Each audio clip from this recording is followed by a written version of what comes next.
of Manosphere content on major social media platforms. I would like to call on the Prime Minister to begin this debate. Here.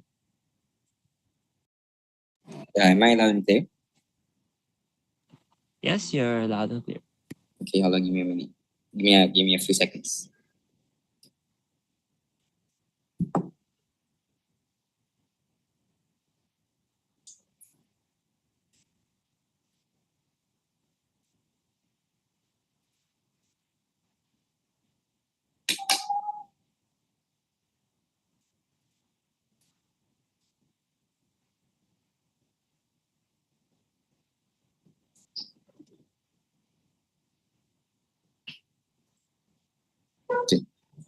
I'll set any PUIs verbally. So if you have any PUI, you can open your turn on your mic and call out for any. So, right.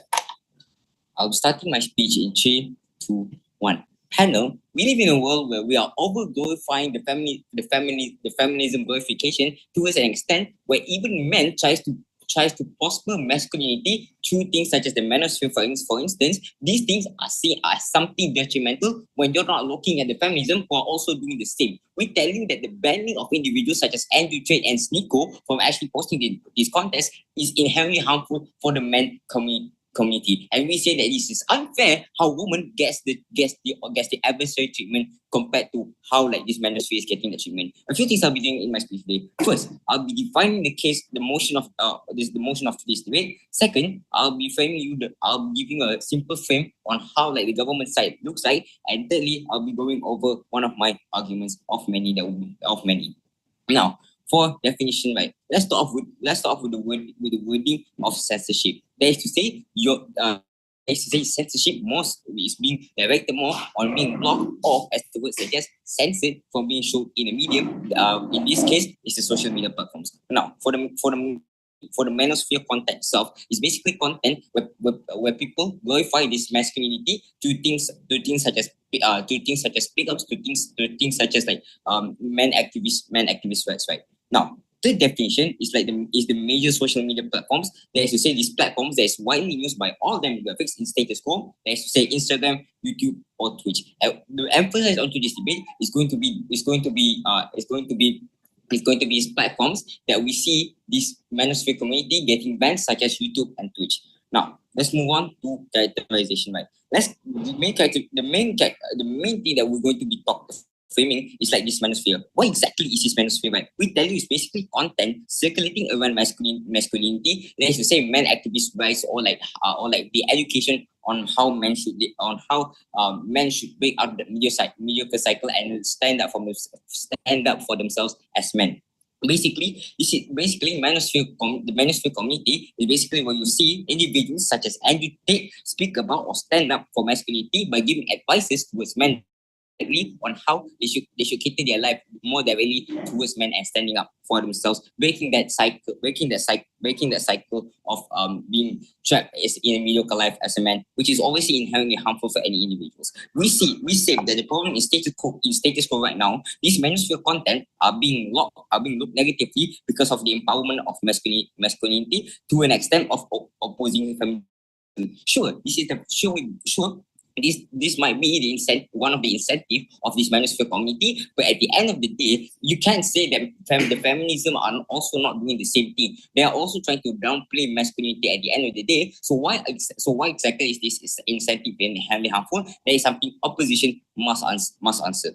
Now, sure, we bite the bullet that it's not all green gardens in the manosphere community, but the core tendency of manosphere that is to educate these men about men's rights and like this pickups, right? This is something that we should glorify and focus on even more compared to things such as the feminism oppression, which sure is an incentive, but then again, it's not the only thing that this manosphere community will do, right?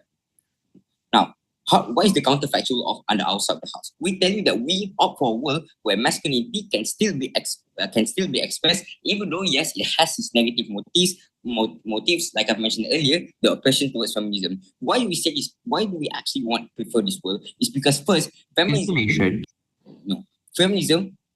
also oppresses towards masculinity, but the society is still accepting their expression, accepting their expression and their message, because we live in a world where it's messed up, it's effed up towards an extent where we prefer feminism movements, feminism talks over masculinity talks, where we need to put to an extent where we need to put an oppression back. Now, what is government stance into this debate? Firstly, at a micro scale, we want the Manosphere content, the content creators on this Manosphere community, being able to express their content without being oppressed by things such as being banned off these major social media platforms, because we tell you that this is an avenue for them in the first place to actually post these contents. Now, at a micro scale, we obviously want to educate men, especially who are trying to find themselves how to be an actual man, and to the advice given by this Manosphere community. Now, moving on to arguments. Before we move on, any PUIs? Sure. Okay, so is your idea of a strong man a man who goes about like raping women and having sex with them and showing off his muscles on Instagram? No. The point here I'm saying is that men who are stepping ahead of women, not men who are objectifying women in the first place. We tell you that the oppression towards feminism basically looks like we are not going to let women have their space to compete with men. We want these men to have an ability, to have a medium for them to actually compete with women back to an extent where we actually create this healthy competition between masculinity and feminism. So please get your understanding on what like this oppression to feminism actually looks like. Now, moving on to arguments, right? The first argument coming from the government batch is how the censorship of like this Manosphere content is going to create stereotypical bias towards genders, right? Why do we say this? Because social media platforms are taking the contents, these Manosphere contents posted by the Manosphere community, something that is inherently harmful just because it provides oppression towards feminism, or because you have individuals such as Sneako and Andrew Tate. They see the essence. They see these people as people who are bad in the community, so that's why they ban them in the first place. We say that sure, side opposition takeaway is Manosphere oppresses feminism, which I'm sure the opposition will talk about a lot in their speeches. But we say that still their main incentive is to tell men to stand up for themselves, stand up for men's rights and escaping that cycle of a mediocre life. That is the true incentive, the core tendency of this Manosphere in the first place. When you ban people who talks about men issues, right, it creates this assumption that this community itself is bad, creating a true bias against men issues, and eventually causing individuals who find it to be difficult to draw the line between harmful content and like content that is actually beneficial. Like, what are the impacts of this argument? It looks simple. How like it's going to cause gender inequality because we're allowing feminism to express themselves, but then when it comes to masculinity, we're banning individuals who are actually know what they're talking about, such as Sneako and like Andrew Tate. Just because his name is Andrew Tate doesn't mean that he's talking pure BS. He's also he knows what he's talking about, and he knows how to advise men to stand up for themselves in terms of like men's rights and such. Now, my second speaker will be elaborating further on how like this message of masculinity is beneficial, and eventually weighing out cases as to why we've been over-opening our decision. For all those reasons, side with government side. Thank you. I would like to thank the Prime Minister for their fine speech. Now I would like to call on the Leader of Opposition to present the opposition side of the House here.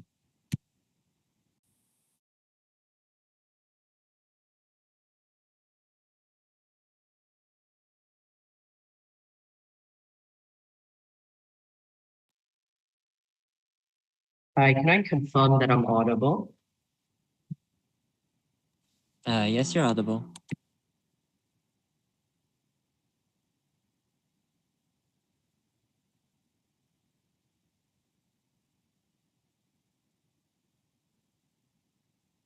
Andrew Tate has said the following things. First, that women are intrinsically lazy. Second, that there's no such thing as an independent female. Third, that women should bear responsibility for sexual assault. We're not going to stand for this on side opposition, side of us. I'm going to move on to some quick rebuttal. First, on framing. So I think the main distinction I'd like to make here is that Manosphere content isn't just that men should get rights or men should stand up for themselves. We're completely fine with this. We're completely fine with men, like people advocating for men's health or advocating for self-improvement, like saying that, oh, it's good to do push-ups or, oh, it's not very good to eat McDonald's. We're fine with that. But what we're not fine with is Andrew Tate and Sneako talking about women as objects, saying that they should be raped or whatever. That's what we're not fine with. That's not what we have to defend. So I think there's one main point coming from side proposition in this debate, and that's that feminism somehow oppresses men, and that there's some kind of reverse sexism going on. 3 responses to this. First, on counterbalancing. So I think very intuitively, historically, women have always been oppressed by men, and like this kind of carries into the modern society. So people in positions of power are men. Like many people said that they voted for Donald Trump just because Kamala Harris was a Black woman. And third, society is still very sexist. So like, yeah, very, very intuitively, this kind of, even if this is true that like feminism somewhat oppresses men, it is a counterbalancing factor. Second response is that feminism doesn't oppress positive masculinity. So we outframe them in this manner because, again, as I've already stated, we're fine with like men advocating for health or for self-improvement, just not for objectifying women. Third, we actually flip this because when you don't have radical role models such as Andrew Tate or Sneako, young males and teens will turn to better role models like, I don't know, Eddie Hall or bodybuilders or whatever, who don't actually advocate for the objectification of women and like the putting down of minorities. So I'm going to move on to my 3 substantives. First, on the principle of freedom of identity. Premise, we acknowledge free speech as a right, but all rights do have limits. So what this means is that your right no longer becomes a right when it infringes on other people's rights. So insofar as we can prove that women are directly harmed by this like manosphere content, we take this principle. So what this speech does on their side is to actively promote harm towards women by means of the online proliferation of the manosphere and manosphere content. 3 tiers of harm. First, on trauma, because you degrade a woman's sense of self-worth. They make women feel lesser when every man around her demonizes their very existence as a female. Like this infringes upon fundamental human dignity very intuitively. And we don't believe that free speech, the principle of free speech, is enough to outweigh this very like negative harm. Second tier of impact is that noxious speech cultivates a circle of fear because you create societal ripples, and hate speech has the potential and propensity to instigate violence. Like when Andrew Tate says rape is justified and trans people don't deserve rights, and young men internalize that speech and that content, they're intuitively going to carry that into their lives, and that's going to impact society as a whole. Third tier of impact then is a chilling effect on society, because you prevent more activists from speaking up due to the fear of societal backlash from all these like radical males, and like it further worsens the cause. I think this is quite intuitive. Like for example, if I'm a woman advocating for trans rights, or if I'm a woman who got raped, and then like when I go out and share about my experiences, people tell me that, oh, it's your own fault that you are raped, or that you are trans, you should go kill yourself. Like obviously I'm not going to speak out in that case, and I think this is incredibly harmful. Their side will commit egregious harms in society. We believe that is unacceptable. So at the end of this point, they either have to defend first, free speech, even with all the physical harm, or second, outright misogyny in the righteousness of it. Okay, I'm going to move on to my second substantive now, very briefly on the practical harms. I think this is quite intuitive because the objectification of women as purported by like Jordan Peterson and Joe Rogan as objects and like virgin, like secondhand objects are very obviously poor values that like women are like the poor values that are imparted to men include like women as objects, that women are a status symbol, or like you need fast cars, or that if you're not rich, you're not successful. So the next generation of men internalizes and bring this into society, which we think like in general just brings about worse impacts for every single member of society. Not substantive here on why the manosphere is uniquely harmful. 3 tiers is first, because it sells well. Because young men feel neglected and angry using the exact rhetoric that opening government says. Because like they feel that they have been neglected and demonized by the feminist movement, and they have a lack of role models. So people like Andrew Tate, people like Joe Rogan, they exploit this. And these young men are very easily taken advantage of because they're vulnerable. So think about it, like when Adolf Hitler blamed Jews for all the socio-economic problems that like Germany was facing at the time, in the same way, Andrew Tate blames the left, he blames trans people, he blames women for all the problems that modern men are facing, when in fact that's not the real cause. Second tier to this is that false claims on the internet are uniquely harmful. because they're not completely factual. They're not going to be verified. So for example, if I look at something that I happen to agree with on the internet, I'm not going to actually like look it up and see if the statistics are actually correct because of confirmation bias. I hear what I want to hear. And most of the stuff that Andrew Tate and Sneako purport, they sound correct. They're like their lies mixed in with truth, which are uniquely harmful because they look like misconstrued arguments with a grain of truth. They look like straw manning, like whatever women are saying, and they look like pseudoscience. So people actually believe it because it sounds correct, even though it isn't actually correct. Third tier to this is echo chambers and speed of proliferation. And social media platforms are like uniquely harmful in this way. So in terms of algorithms, social media algorithms result in you hearing what you want to hear and interacting with people you agree with. So like if I've been watching a lot of Andrew Tate content recently, I'm going to only be recommended Andrew Tate content. And I'm going to think that, oh, the whole world thinks like this. Every man should believe Andrew Tate since everyone is agreeing with him. And I'm going to internalize that. And I'm going to think that society is actually that way. And I'm going to carry these values into society. And like the internet very intuitively directly exacerbates this issue. And note here that young men are going to buy in and internalize this subconscious and insidious narrative, which we think is so harmful. So if you haven't been listening, I'm going to sum up our case. First, we completely outframe all their arguments. Second, we take down their only argument on feminism oppressing men and causing like sexism with our 3 rebuttals. We also prove to you the principle of freedom of identity and how it overweighs the freedom of speech. Second, we prove the practical harms. Third, we prove why the manosphere is uniquely harmful due to social media and the internet. Because we uniquely prevent the oppression of minorities and women and prevent women being objectified, so proud to oppose. I would like to thank the Leader of Opposition for their fine speech. Now I would like to call on the Deputy Prime Minister to further their case. Here.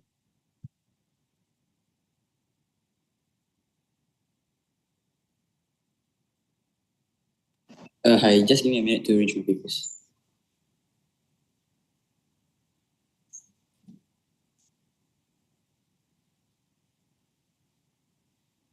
All right.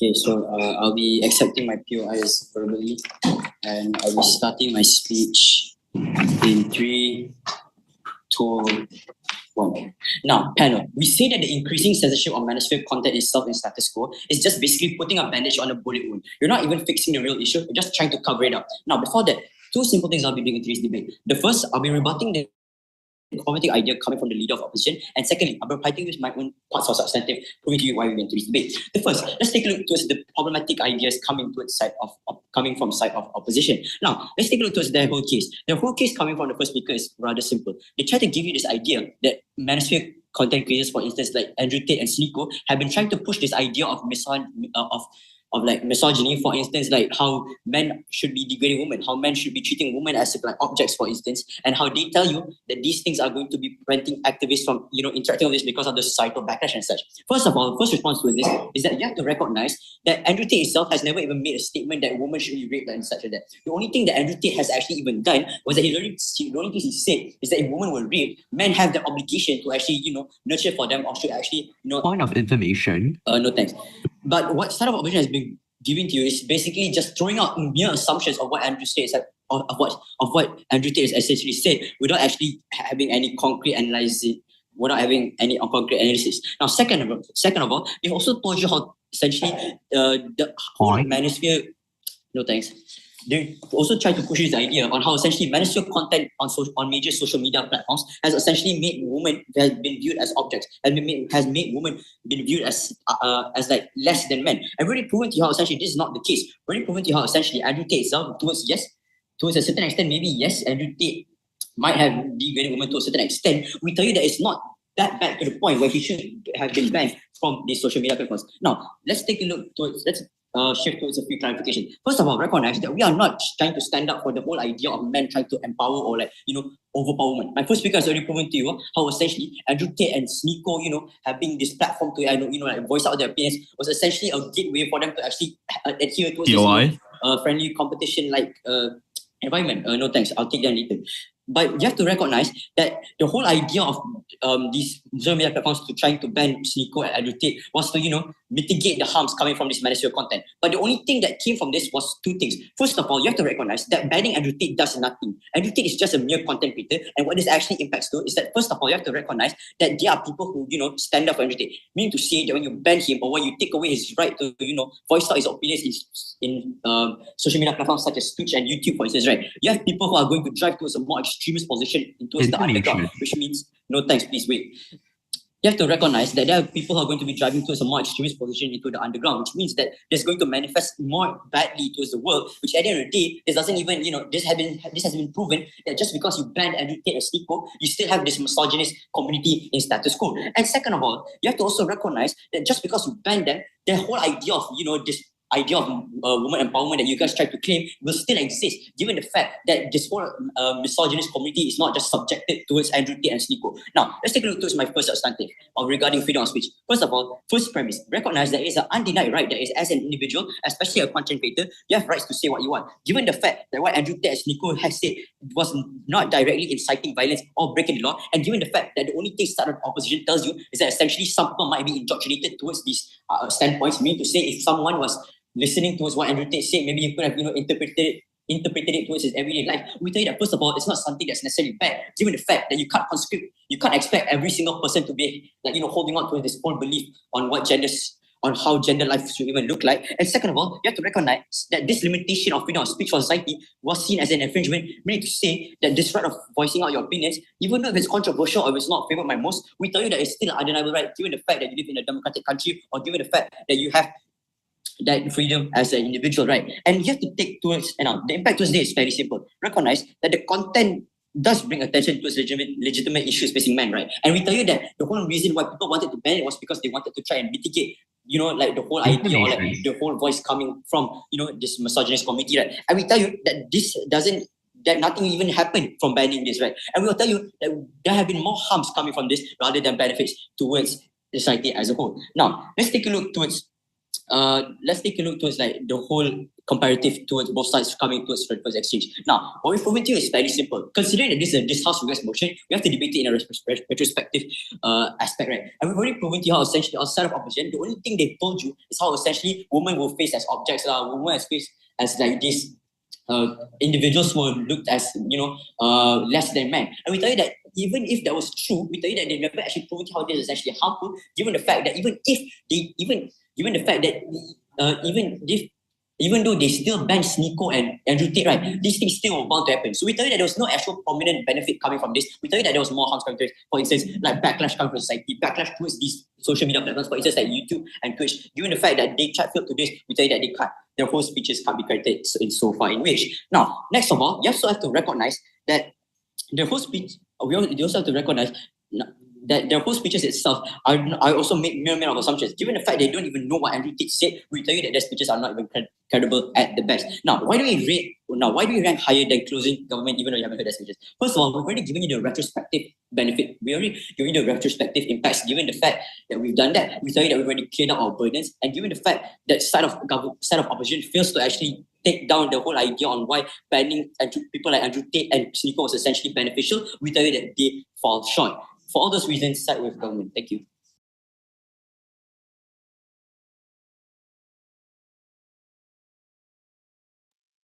I would like to thank the Deputy Prime Minister for the fine speech. Now, I would like to call on the DLO to continue their case. You're here. Hi, can I just check if I'm audible? Yes, you're audible. Okay, thank you.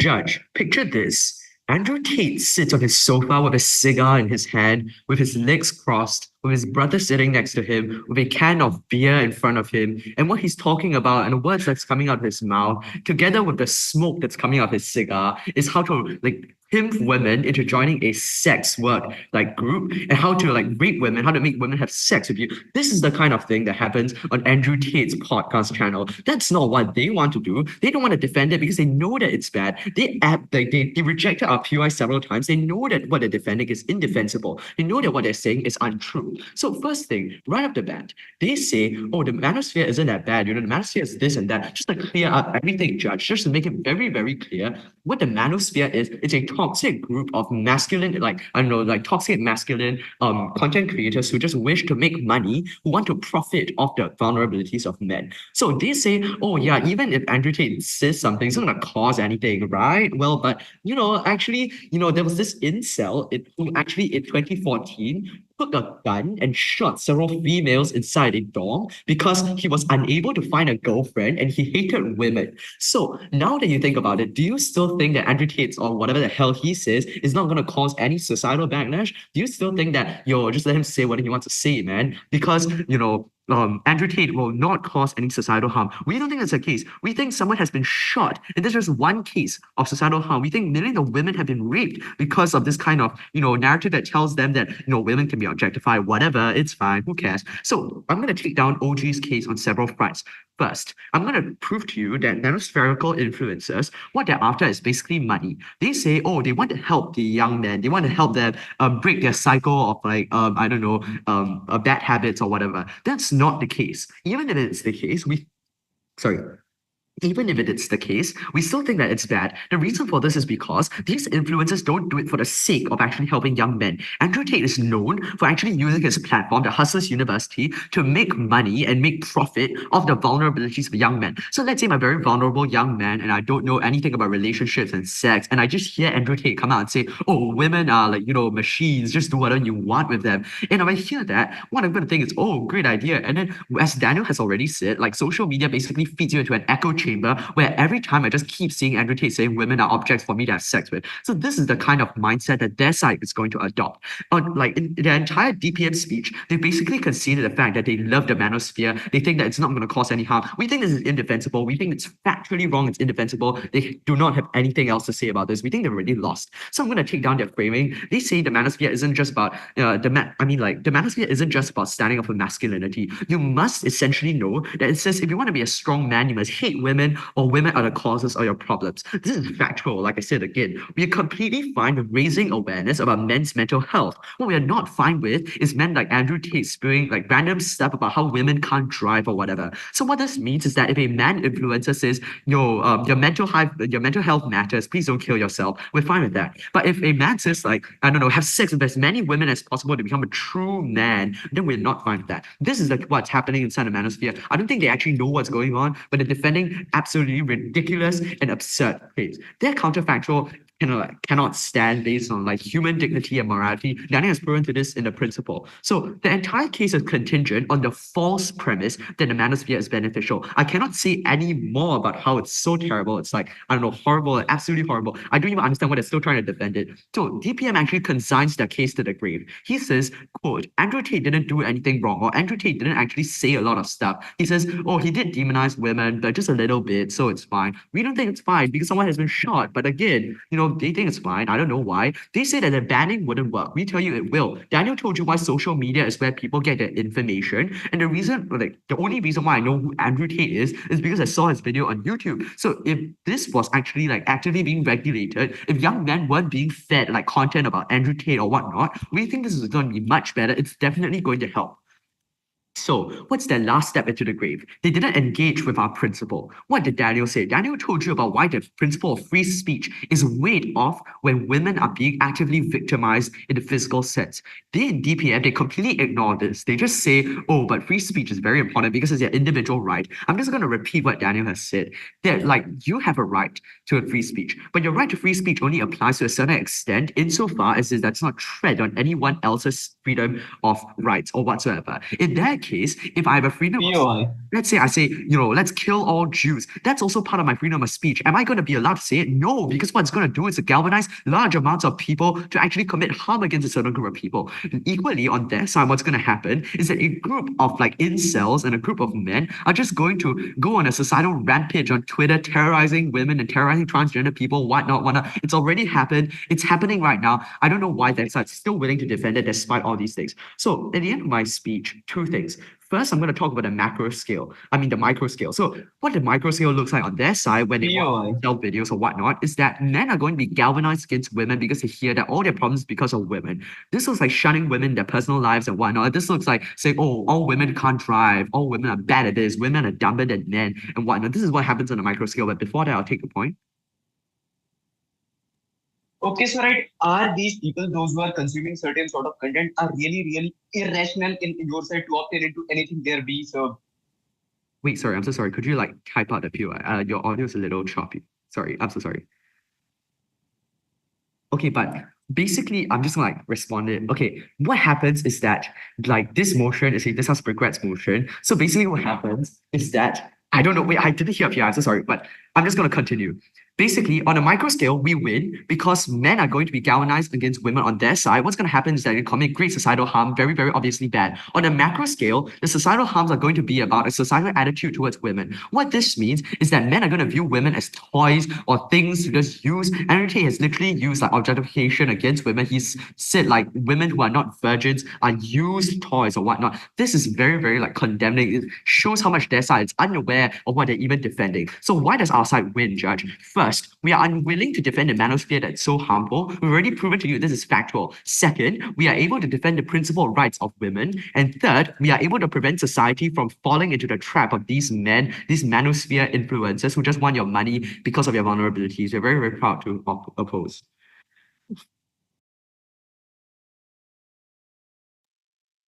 I would like to thank the Deputy Leader of Opposition for the fine speech. Now, to begin the closing of the debate, I would like to call on the Member of Government to present their speech here. 10 seconds before this.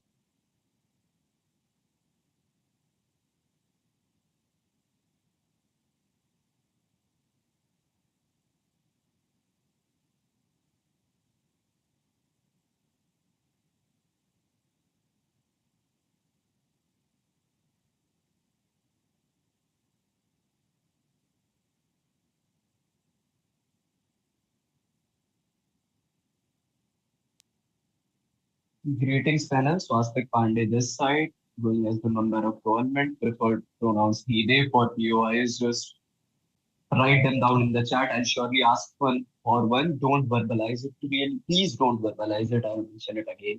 So starting in, okay, wait a second, I'll just set up that.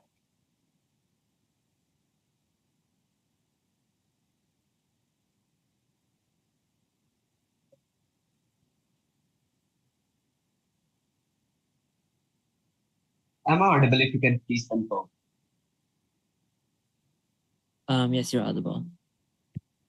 Starting in 3, 2, and 1. Panel, right, the major problem with the opening house is that, right, they kept on talking about Andrew Tate or, right, taking care of, right, secondary stakeholders into this debate, which are women, right, which is not the case, and that is the bird eye overview about this manosphere or anything like that, because Andrew Tate is not the only one into this thing, or even I don't think he's the only one into this thing. Secondly, we don't buy the framing provided by the opening opposition, which is of right, these people would be opting in into anything they are being served, because what we believe is that right, these people are rational and they would be opting in into things which they think are more proximate as well as more good towards us, because everyone has their biases as well as rationalization.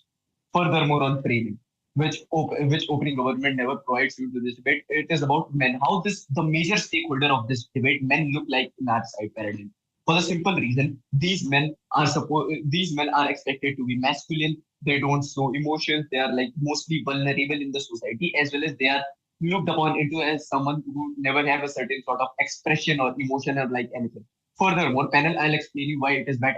And as it is, this house regrets motion. If we provide you more net harms in certain sort of banning these manosphere content, what we would be taking this debate furthermore, right? On the first framing, the first characterization, which is of advocacy of men's issues. Panel, look, this manosphere content is not only about Andrew Tate coming out or right trying to abuse women or anything like that. It is more about taking care of men's mental health, the problems men are going through. And in that way, the first problem which we face, the first thing because of which we regret this motion is that right advocacy of men's issues.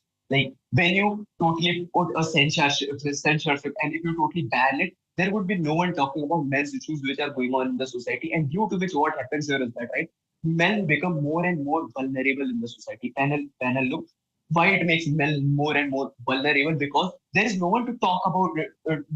There is no one to talk about them, because right for feminists you have feminist movements or anything like that, but for men you don't have anyone in the society, and for this simple reason men gets alienated in the society because of the simple reason, because there is no one to right showcase what what men truly feel, or what are the major problems of the men. And due to right providing a certain sort of censorship on the whole manosphere content, what happens here is that right you put a certain sort of cap on men's emotions as well as understanding of society towards men. And what happens here is that right it creates an echo chamber.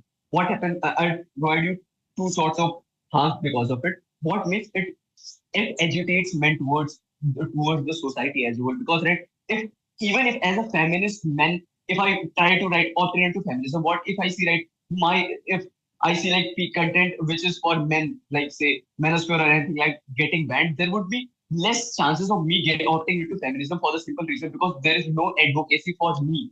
And by this reason, the feminist movement as a whole also gets a lot of demerit, because these men would have a certain sort of alienation towards this feminist movement also, because they have a certain sort of education that no one is talking about them. And even if someone is rising to talk about them, what happens here is that you provide a certain sort of cap or as well as censorship on it, and due to which this men never come out in the society. These people would never get a certain sort of benefit, certain sort of real image of this man. Furthermore, on their major point of opposition is that right, Andrew Tate comes up, he abuses women, people opt into it. Panel look, two rebuttals to it. People don't opt in into anything. People opt in into things which is more rational for them, which is more beneficial for them. So a single individual such as Andrew Tate or anyone just abusing women, right, creates a very less delta as well as impact in the society, because people are rational at the very first place because of the simple reason. Secondly, their call outs exist, panel backlash exists. If Andrew Tate is trying to propagate something which is bad, there is a number of call out as well as backlashes from feminist movement. There is backlash from right people from feminist men. There is backlash from men, even men, because right it is not general men mentality, and men would not opt in into anything because they have rationality. So backlash always exists, and this mitigates the major harm they are trying to push, and you never get a substantive profit, substantive positive in their side paradigm. Furthermore, why panel look it put forth men in much more trouble for the simple reason, because here there gets a certain sort of stigma attached to men's thinking in two ways. First, towards the society, because society thinks men are like machines. They don't have a certain sort of emotion or anything like that, and due to which what happens here is that right they have a certain sort of stigma towards men. If he's crying, he's not a man or anything like that. Furthermore, on secondly, there would be stigma for men also towards the society, because now you are trying to ban anything which is trying to propagate a certain sort of mindset or idea about men. So what happens here is that right, this creates a stigma in men's perspective towards the society also, because now they think that society is only catering women, whereas these men are also facing a n number of problems into the society, which could force this feminist movement on a back front, because these men, those who are really in the support of feminist movement also, will also get less incentives to opt in into it for the simple reason, because no one is propagating for no one is trying to propagate an advocacy for men, and for this simple reason, this major there is a major backlash towards this feminist movement also. So panel, before moving further, any quick POI? 3, 2, and 1. No engagement, no POIs. Okay, POI? So panel, look, why protected time now? Okay, cool. So panel, look, why we take this debate? Because we provide you better net harms which are present in our side paradigm. Panel, look, right? If we provide you a counterfactual also, what like if even if I consider right, children are most vulnerable thing into this, and they might opt in into the narratives propagated by Andrew Tate or anything like that. Total ban or total ban is not the thing. You can have a certain sort of age restriction, or you can have you can have a certain sort of check mechanism onto it. The children are not watching it or anything like that. But putting on a total ban or putting on a total censorship creates agitation in men also, as well as it creates a issue towards men also, because these people in the society would not get to know what men really feel, what is the problem men are going through. And then look, why we take this debate, because we provide you if we provide you harms present, if we really ban it, is that right? Men gets a lot of men never get a certain sort of advocacy. Men are always victim blamed.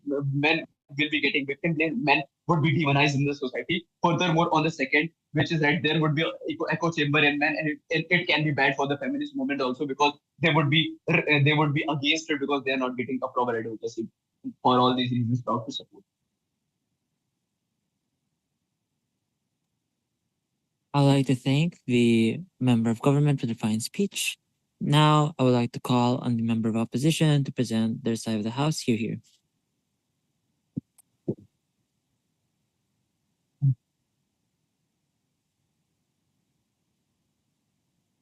Hello, am I audible? Yes, you're audible. All right. Hello, everybody. My name's Kyle. I'm the member. I'm the member of opposition. My pronouns are he, him, and I will start my. Hang on, let me set up my timer. 1 second. Okay, thank you. I will start my speech in 3, 2, 1. Ladies and gentlemen, we started this debate with one simple question. What color is your Bugatti? Closing opposition would like to propose a less superficial and more important question to all of you. Does a Bugatti even get you happiness? Before I begin expounding on my own team's points and proving why opening opposition is too narrow-minded to see the bigger picture of the future, I would like to first offer rebuttals to closing government.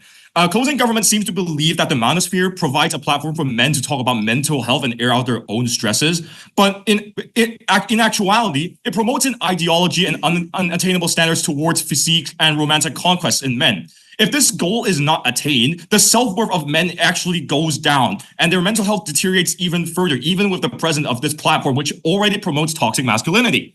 Furthermore, they have nothing to fall back on, because when their life is filled with the purpose to attain the standard laid out by them by influencers such as Iman Gadzhi, Andrew Tate, Hamza Ahmed, we do agree that a healthy space is needed for men to talk about their mental health problems, but the Manosphere does exactly the opposite, because it causes a vicious cycle of even further deterioration when they do not meet these goals and fall back and have nothing to fall back on, because these men deprive them of their ability to generate their own goals that lead to self-fulfillment in general. Moving on to the opening house. The opening house fails to address the direct effect on men and instead focusing on making bold statements like what will happen if there's a change in the status quo, and like banning of individuals that know what they're talking about, and that Andrew Tate is a mere content creator. But the fact stands that millions are still exposed to Andrew Tate's views, showing that his influence spells far and wide and may have greater detrimental effects on future generations and current generations as well. And now moving on to opening opposition. We will prove why opening opposition is simply laser focused on the current worldview, but has failed to address the more important stakeholders that CO will focus on, the future generations of both men and women in this world. Before I go any further, I'd like to quickly raise a new counterfactual. In a world where we see a rise from Manosphere content, toxic ideologies and masculinity are promoted, culminating in a deterioration of the status quo for young adults and further deteriorating the future world of generations, because young adults who are exposed to this content right now will continuously address this and educate their children on these ideologies, leading them to believe in these ideologies continuously and consistently, and leading to furthering of the status quo and deterioration of masculinity and value of women in the future as well. Now, I will focus on current young men and future generations of humans in general. So the opening opposition has touched on the promotion of hedonism, but we would like to further expound on that, because we believe that rejection of responsibility means that young men are less likely to engage in relationships, work towards long-term goals, and lose self-importance due to their lack of their inherent motivational purposes, their own the goals set up by themselves that they want to attain. There are no This results in them making no positive commitments towards their long-term goals, and they center their lives around simply having fun, fucking chicks, pardon my French, living in the moment, which may prove to be detrimental in the long run. And they pass these ideologies on to future generations of their children, which leads to further deterioration. These influences also devalue the value in going to college and elect to focus on entertainment, which further shows that they are refusing to commit to a long-term commitment and sort of contributing to society, rather focusing on themselves, which leads to a further collapse in societal structure when people do not contribute in a sufficient manner as well. And I'll also talk about how commercialization of happiness is caused by the manosphere and how this leads to deterioration in the quality of life of young men, as they sell different lifestyle products and pull young men down a rabbit hole into a superficial belief that a luxury lifestyle and all the girls you want will equate to happiness in the future. It also shames those that do not adhere to these ideals to pull impressionable young men down into a bigger rabbit hole. For example, Hamza Ahmed is a man who objectifies women and shows women as commodities to be obtained. Is this what we should be teaching children? Is this what we want our children to teach their children in the future? And this finally leads to there is also a superficiality in the purpose given to these young men by Manosphere creators, as when they do not attain these goals, their mental health goes down because they no longer have their own goals, their own dreams to fall back on. And by not attaining this, you are actually actively deteriorating the young men, the mental health of young men further, and this leads to a deterioration in the status quo. Now, onto CG's biggest extension, which is about the future generations of humans. What happens if the young men right now, bombarded by the beliefs of the Manosphere, grow up believing in the ideologies of Hamza Ahmed and Andrew Tate? Well, this results in a vicious cycle of education where people who grew up on these beliefs educate their kids and bring them up to believe in this masculinity ideology, that women are just for looks and sex, that hedonism is the best and you don't need to commit long-term to society and yourself, and that a false sense of purpose instilled into them by men in suits smoking cigars and driving Bugattis. Future generations of men will be brought up to do nothing more but hit the gym, chuck protein shakes, screw as many beautiful women as possible, and pursue luxury over commitment and self-fulfillment. This leads to a deterioration in society, as less people are going to be committed toward the greater good, for a greater goal than themselves, greater goal than individuality, and instead they're going to be focusing on self-entertainment of themselves, which will eventually lead to a downfall in society since less people are actively contributing. This also leads to a devaluation of women, as future generations of women are led to believe that they are nothing but objects, that they are brought up by their dads, that they should not be valued and loved, that their sole purpose in life is to have a pretty face and long blonde hair so that they can be fucked, again, pardon my French, by sigmas. This devaluation of women is continuously deteriorating society because it promotes wrong ideologies that should not be propagated in future generations. And yet, if we choose to adopt the stance of the government, this will continue happening. We will continue educating our kids on this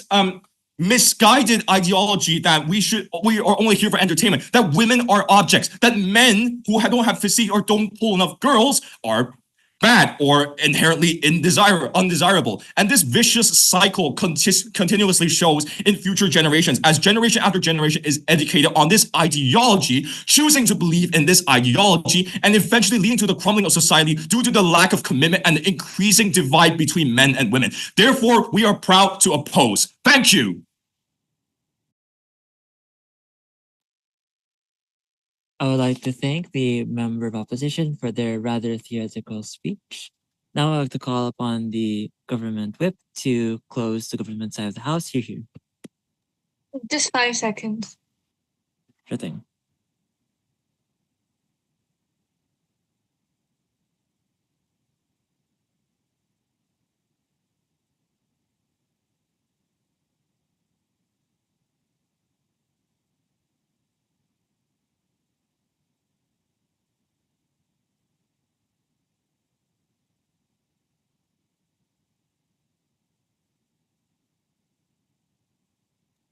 Okay, so Riddhima Sharma going as the whip. Starting at the self count of 3, 2, 1, stop. start. Panel, firstly, I'll be catering to all the houses and why. All they've talked about is toxic masculinity and not the manosphere. And then I would extend more on our constructives, tell you why exactly we win this debate and the metrics. Now, firstly, coming to, the opposition here. Collectively, all opposition has been contending on is objectification of women. But panel, let's understand that even in the info slide, right? It's written that Manosphere is an online network of sub-communities concerned with men's rights and masculinities. Panel, like mentioned by my member here, let's understand men do have problems, right? In the past, what used to happen was that men were looked at as people who were supposed to be insensitive, who weren't supposed to, express emotions, etc., etc., and women were oppressed. Yes, we do understand that, but right now, let's understand that women have feminism. These people, these men have nothing. They still have and they also have people who are promoting this toxic masculinity. This is exactly why manosphere becomes even more important. This is exactly why individuals being able to share their content becomes so much more important. We do not agree with any characterization provided by the other houses about how manosphere is about how closing opposition mentions that manosphere is about a space of men with unattainable standards, etc., etc. There are attainable standards, and B panel, let's understand that it's a community for empowerment. The manosphere does not mean anti-feminism. It is supposed to focus more on the said problem of men, which is exactly what the side proposition is contending on. Now coming on the side, the opening opposition, right? They come here and tell you very conveniently that there's going to be echo chambers, etc., etc. If we do not ban the said thing. But panel, let's understand echo chambers are only created simply when the people who feel like they have some problems are not even represented. And where is it happening? Where is the said isolation happening? Where is the censorship and banning happening? In their paradigm, right? So that is exactly why opposition does not even stand a chance in this debate. They can come here and contend on OMG, future generations of men, making a community that has friction with feminism because they are not able to represent themselves. All you're doing is stopping them from even expressing what they're feeling. You're banning them. And secondly, for women, sure. You know what's the comparative for the toxic masculinity you've talked about? It's pseudo feminism. There are a lot of pseudo feminists that do already exist. Men do suffer as well. And panel, when that is the case, that is exactly where manosphere comes into the picture and where it becomes important. We, as the side proposition, do not want toxic masculinity, but what we do regret here is the increasing censorship. Panel, we do believe that open dialogue and everything should exist. Now, coming to opening government, right? They do come here and tell you that that objectification and all of that, and that the side opposition is not solving the problem.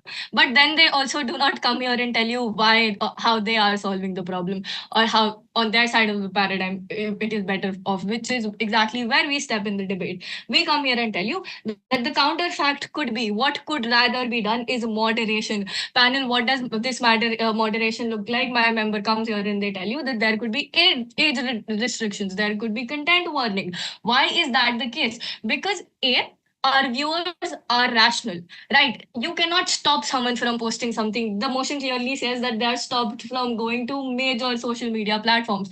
They would just find another platform to post at, and then echo chambers would be made, which is exactly why we are even taking over the opening government. Now, coming to the metrics on which we win this debate clearly. Panel number one, catharsis and relatability. Let's understand these are people who have issues, who have problems. Incels, men who are victims of pseudo-feminism, feminist men. All these people, they don't have a space to talk. And when you censor them, what you're doing is not making anything better for the feminism, because now they're even more in friction with feminism because, hey, I am not even allowed to express my emotions. I am literally banned, but feminism is allowed to prevail and is actually promoted. When that is the case, when opening opposition does when opening opposition, and when like opposition comes here and they tell you that this is all about how men will solve their problems, etc., etc. Panel, that is not the case as well. Now coming to catharsis, relatability is on our side of the paradigm. That is where that is happening. Secondly, let's the second metric is impact and inclusivity. Panel, let's understand that none of the houses have solved the issues but closing government. We tell you how the issue is solved. We tell you what exactly we regret, and we tell you what this manosphere actually is. Sure, if Andrew Tate exists, there are people who like pseudo feminists who exist as well. There will be bad people in the society, but you cannot ban an entire community. You cannot censor an entire community. And this side closing opposition has not even proved to us how exactly they are making sure that manosphere is banning this manosphere would make it a better place, so that and echo chambers are not being made, and how commercialization of men, panel, that is not even a part of the debate, I believe, simply because whatever you commercialize, whatever you do, is completely different from existence of a community. The manosphere is not about commercialization. Even feminists people and feminist movement have commercialized a lot of things. Now coming to the opposition's best case, right? The best thing they could do is fine, they're censoring stuff, etc., etc. But what is happening there is that there's echo chambers, and secondly there are microaggressions in the community because men are feeling neglected, they are feeling they're not being represented, so there will be there will be microaggressions. And when that is the case, panel, their model or whatever they're trying to do is not even sustainable. And that is another metric that we win on, because on the side proposition, whatever we are doing, moderation at least is sustainable. Now when we talk about our worst case, right, there could be some toxic masculinity. We do not support it. We want it to be completely moderated. Major social media platforms do have their, guidelines, etc., etc. But panel, when it is about representation, it is a very big missed opportunity about reforms, about getting a better society. Because when we talk about men, they also have issues. So with that, we are regretting the increasing censorship. With that, very proud to propose.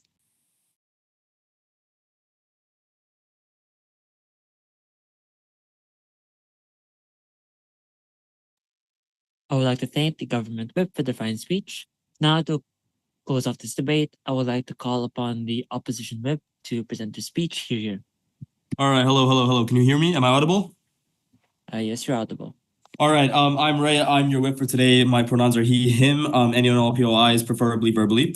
So I will begin in 3, 2, 1. Ladies and gentlemen, we exist in a status quo that is promoting, or that censoring the promotion of deteriorating women's rights, of harassing women, of raping women, and also the promotion of commercialization of happiness, essentially. The tagline provided to you by my member was a Bugatti can't find you happiness. But what I want to tell you today is that a Bugatti can't drive you to your purpose. There have been a lot of arguments brought out by opening government, opening opposition, and closing opposition. But I'll start with closing opposition because they're the most recent. Closing opposition seems to have a sort of confusion between ban and an increasing trend of censorship. They keep saying that they keep asserting that we claim that we want to ban manosphere content completely. We want to ban ban this community for men. But the fact is that throughout we have been talking about members who have constantly members of the community who have constantly been undermining the rights of women, who have been preaching harassment of women, who have been preaching hedonism, commercialization of happiness, by buying more and more until, well, to no end, to no avail. What we claim, though, if you've paid any attention to any of our arguments, you have to keep in mind that we bring to this table the fact that these members, these extremist members, Andrew Tate, Sneako, Hamza Ahmed, Iman Ghazi, they are the poison in these communities. Nowhere have we said that essentially promoting men's mental health, promoting the happiness of men is a bad thing. In fact, if that were the case, the increasing trend of censorship of manosphere content, keep in mind, manosphere content also does encompass physical fitness, which is what OG brought up. And physical fitness, well, there are a lot of physical fitness YouTubers, which are essentially telling their viewership base that which are telling their viewership base how to become more physically fit, how to become more happy with yourself. But none of these, what these YouTubers, what these content creators are not doing is essentially bullying women, going against women's rights, etc.